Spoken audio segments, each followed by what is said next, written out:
10월 18일 수요일, 오늘 10% 이상 급등한 종목과 그 이유에 대해서 알아보겠습니다. 오늘 장은 오후 5시 키움증권 기준으로 코스피 지수는 0.10% 상승한 2462.60포인트로 마감했습니다. 외국인은 매수, 기관은 매도로 임한 가운데 개인은 매도로 대응했네요. 한편 코스닥 지수는 1.40% 하락한 808.89포인트로 마감했습니다. 외국인과 기관은 매도로 임한 가운데 개인은 매수로 대응했습니다. 그럼 본격적으로 오늘의 급등 종목들을 살펴볼게요. 오늘 10% 이상 급등한 종목은 총 15종목으로 코스피에서는 7종목, 코스닥에서는 8종목이 나왔습니다. 이 중 상한가 종목은 흥하해온, 퓨릿, 피델릭스, TPC, 중앙에너비스 5종목이고요. 오늘 하한가 종목은 진시스템, 영풍재지, 대한금속 3종목이 있었습니다. 총 15개의 급등 종목들을 한데 모아서 섹터별로 묶어보니 2개 테마로 나눠볼 수 있었어요. 그 외 나머지는 개별 이슈로 오른 종목들인데요. 먼저 1번 이팔전쟁 섹터입니다. 이스라엘군이 현지 시간으로 어제 오후 가자 기구의 한 병원을 공습하여 최소 500명이 숨진 것으로 알려졌습니다. 현재 팔레스타인의 무장정파인 하마스가 통치하고 있는 가자 지구의 보건부는 수백 명의 희생자가 아직 건물 잔해 밑에 있어 사망자가 더 늘어날 수도 있을 전망이라고 전했는데요. 보도가 사실일 경우 2008년 이후 가장 피해가 큰 이스라엘군의 공습이라고 해석되고 있으며 하마스는 이번 공습이 대량 학살이고 명백한 범죄라고 비난했습니다. 이에 이스라엘군 수석 대변인인 하가리 소장은 최근 공습에서 그렇게나 많은 사상자가 나왔다는 것을 믿기 어렵다며 사실관계를 확인 중이라고 전했는데요. 해당 악재로 바이든 대통령의 요르단 방문 일정 전체도 연기된 상황입니다. 이러한 소식에 방산 및 전쟁 관련주 일부가 시장에서 부각되었으며 해양수산부가 이스라엘과 하마스 갈등이 격화될 경우를 대비하여 대체 항만 확보를 검토하겠다는 방침을 밝히면서 해운주 일부도 강세를 보였는데요. 이 중에서도 휴니드는 제너럴 아토믹스 에어로노티컬 시스템스의 무인기 항공전자 부품 독점 공급자로 선정됐다는 소식도 동반되었습니다. 다음은 이번 반도체 희귀금속 섹터입니다. 미국 정부가 AI 반도체에 대한 중국 수출 통제 조치를 대폭 강화했다는 소식입니다. 작년 10월 미국 기술을 적용한 AI 칩과 첨단 반도체 장비의 대중국 수출 규제를 내놓은 지 1년 만에 조치가 더 강화된 것인데요. 이제는 사양이 낮은 AI 칩에 대해서도 중국으로의 수출을 추가로 금지한다고 밝혔습니다. 해당 발표에 따라 엔비디아가 중국 시장 전용으로 내놓았던 저사양 AI 칩인 A800과 H800의 수출이 통제될 것으로 전망되고 있는데요. 인텔도 중국 판매용으로 출시한 가우디2가 영향을 받을 것으로 예상되고 있습니다. 이러한 소식 속 어젯밤 미국 증시에서 엔비디아는 4%가 넘는 하락세를 보였는데요. 해당 소식에 국내 반도체 기업들의 주가는 엇갈리는 분위기가 펼쳐졌으며 미국과 중국 무역의 갈등이 재점화되면서 히토류나 페라이트 등의 희귀금속 관련주들이 강세를 보였습니다.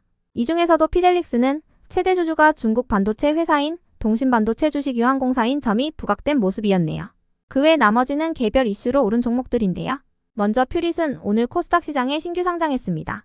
장중 최고 85%까지 급등하기도 했지만 종가는 공모가 대비 35% 상승한 가격으로 마감했습니다. 퓨릿은 초고순도의 반도체용 및 디스플레이용, 일반 산업용 케미컬 제조업체인데요. 반도체와 디스플레이, 일반 산업 공정에 필요한 소재 원재료를 공급하고 있습니다. 이어서 TPC는 글로벌 협동로봇 메이커 TM로봇과 엔비디아 간의 디지털 트윈 솔루션 공동 개발 소식 속 직접적인 수혜를 받는 기업이라고 알려지면서 급등했는데요. TPC는 TM로봇의 국내 수입을 담당하고 있으며 자체적인 솔루션을 적용하여 공정 적용의 고도화를 달성하고 있다고 합니다. 앞으로 TPC의 사업기회 또한 넓어질 것으로 예상되면서 상한가로 마감해준 모습이었네요. 다음으로 KG스틸은 어제장 마감 후 700억 원 규모의 배터리팩 신규 사업에 투자를 추진한다고 공시하면서 강세를 보였는데요.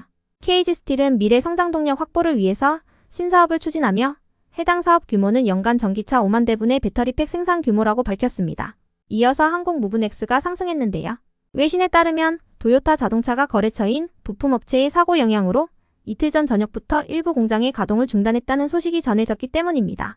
3일 전 발생한 부품업체의 폭발 사고로 스프링을 제대로 조달할 수 없어 일부 공장의 가동을 중단한 것인데요.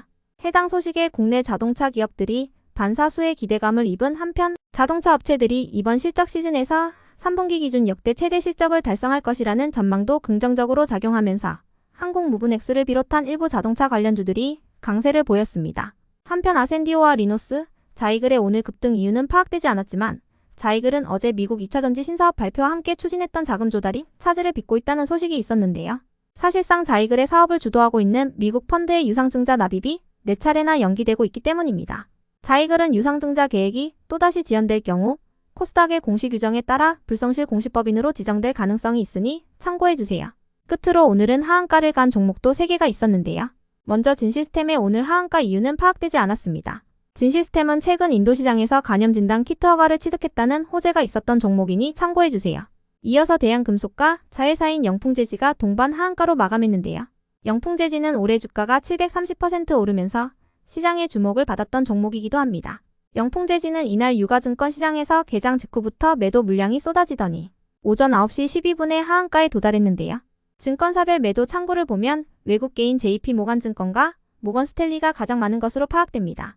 영풍재지 지분 45%를 보유하고 있는 최대 주주인 대한금속도 오전 9시 30분에 하한가에 들어갔으며 아직까지 그 이유에 대해서는 파악되지 않았습니다. 여기까지 오늘 10% 이상 급등한 종목들을 알아보았습니다. 내일도 성투하세요.